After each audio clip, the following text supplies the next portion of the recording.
আমি আজকে একটা ফার্স্ট ট্রেড নিয়েছিলাম 22,450 সি।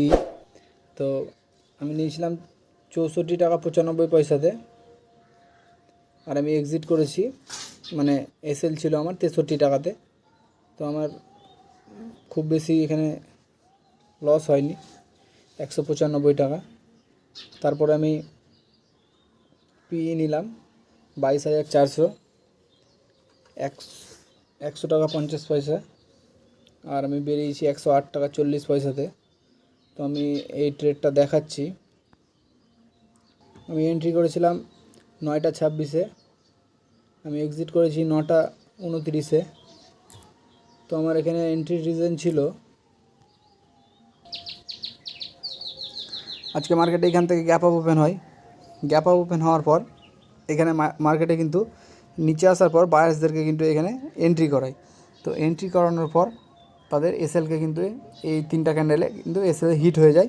এসএল হিট হয়ে যাওয়ার পর এখানে কিন্তু মার্কেট আবার কি করে, আবার কিন্তু এখানে বায়ার্সদেরকে এন্ট্রি করায় এই জায়গাটাতে।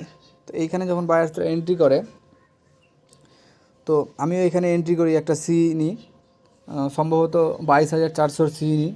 তো এখানে কিন্তু আমার আবার এসএল হিট হয়ে যায়, এই হ্যামার ক্যান্ডেলটাতে আমার কিন্তু এসএল হিট হয়ে যায়।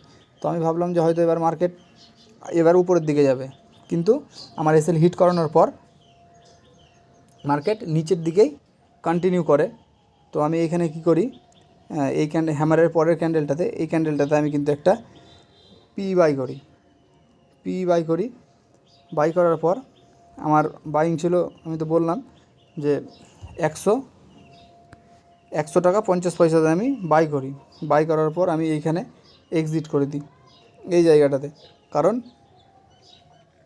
এইখানে কালকের ক্লোজিং আছে, এই যে এইখানে কালকের ক্লোজিং আছে, তাই আমি এইখানে এক্সিট করে দিই।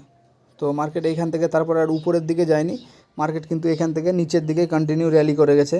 তো এখান থেকে ধরে রাখলে অনেকটাই প্রফিট হতো, তো সেটা কোনো ব্যাপার না, যেহেতু মার্কেটে প্রতিদিন থাকতে হবে, সেহেতু আমার যতটুকু প্রফিট হয়েছে সেটাই অনেক। তো এইখানে আমি এক্সিট করে বেরিয়ে যাই। তারপর দেখতেই পাচ্ছ মার্কেট কতটা নিচের দিকে র্যালি করেছে, মানে মার্কেট আর ওইখানে যায়নি।